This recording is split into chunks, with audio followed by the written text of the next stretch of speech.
Não é de hoje que identificar alguém como pastor, por exemplo, se assemelha a uma ofensa, porque imediatamente as pessoas associam a palavra pastor a uma pessoa falsária, um mentiroso, um vendedor da fé, alguém que explora a fé de gente ignorante, gente carente, especialmente para ganhar dinheiro. Essa é a maneira popular de se entender a expressão hoje. E, infelizmente, isto decorre da culpa de líderes cristãos que hoje ganham projeção na mídia, ganham projeção através das redes sociais e se apresentam de fato como homens de Deus, ungidos do Senhor, portadores da bênção, capazes de ministrar às pessoas a bênção de Deus, a graça de Deus. Apenas eles podem fazê-lo e apenas na igreja deles isso pode acontecer. Então as pessoas são atraídas para esta teia dessas aranhas espirituais e ali elas são pegas e são sugadas. Sugadas na sua dignidade, sugadas na sua inteligência e principalmente sugadas nas suas finanças. E esses vagabundos acabam se enriquecendo cada vez mais.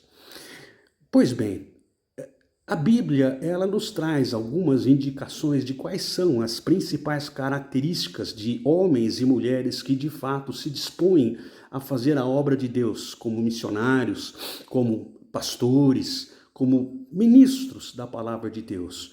Vale a pena citar, por exemplo, algumas palavras do apóstolo Paulo em sua carta aos Coríntios, a primeira delas, no capítulo 4, quando ele fala o seguinte, a partir do versículo 10: Nós somos loucos por causa de Cristo, mas vocês são sensatos, são inteligentes em Cristo. Nós somos fracos, mas vocês são fortes. Vocês são respeitados, mas nós somos desprezados. Até agora, nós estamos passando fome, sede e necessidade de roupas. Estamos sendo tratados brutalmente, nós não temos residência certa e trabalhamos arduamente com as nossas próprias mãos. Quando nós somos amaldiçoados, nós abençoamos. Quando somos perseguidos, nós suportamos. E quando somos caluniados, nós respondemos amavelmente.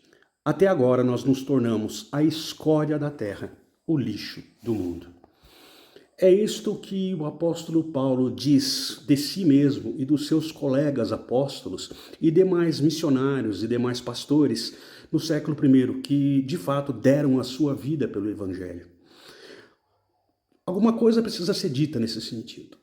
Infelizmente, ou felizmente, melhor dizendo, a grande maioria dos homens e mulheres que se dedicam à obra de Deus mundo afora não tem absolutamente nada a ver com esses apóstolos, bispos, pastores, pastoras que ocupam as telas das nossas TVs, dos nossos computadores, as ondas das nossas rádios. Graças a Deus por isso.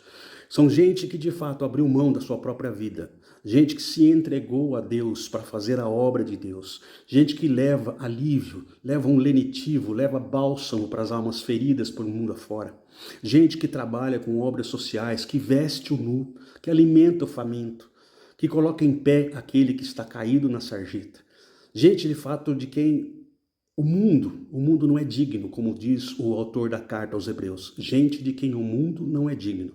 Gente que nós não conhecemos, nós não sabemos quem são. Eles não estão na TV, eles não estão na rádio, eles não estão na esquina, eles estão por aí, pelo mundo. Guiados por Deus, abençoados pelo Espírito de Deus. Passam fome, passam necessidade, são perseguidos, são esbofeteados, muitos morrem. Muitos são mortos nas perseguições em países em que o evangelho não pode ser pregado. Mas são homens e mulheres que gozam da mais especial atenção e amor e graça e misericórdia de Deus. E com certeza, no dia da ressurreição dos mortos, nós vamos encontrar com esses irmãos e com essas irmãs.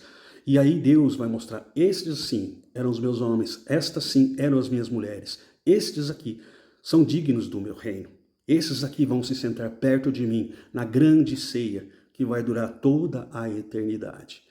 E quanto aos demais, e tomara que nós não estejamos entre eles, assim é a minha oração, que nós não ouçamos aquelas palavras que Jesus disse Aqueles que vão chegar para ele e falar: ó, Senhor, Senhor, nós expulsamos demônios em seu nome, falamos em seu nome, profetizamos em seu nome.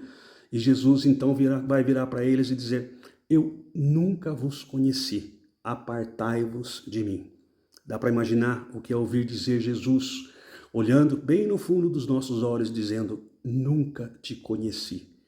Portanto, que Deus tenha misericórdia de nós. E a minha oração é que Ele tenha misericórdia desses irmãos e dessas irmãs, que, tal como o apóstolo Paulo e os apóstolos e líderes da igreja nos primeiros séculos, são perseguidos, apanham dia e noite, passam necessidade, mas não abrem mão de fazer a obra de Deus. Deus abençoe a esses homens e a essas mulheres e tenha misericórdia de nós. Pensa nisso, porque crer também é pensar. Obrigado.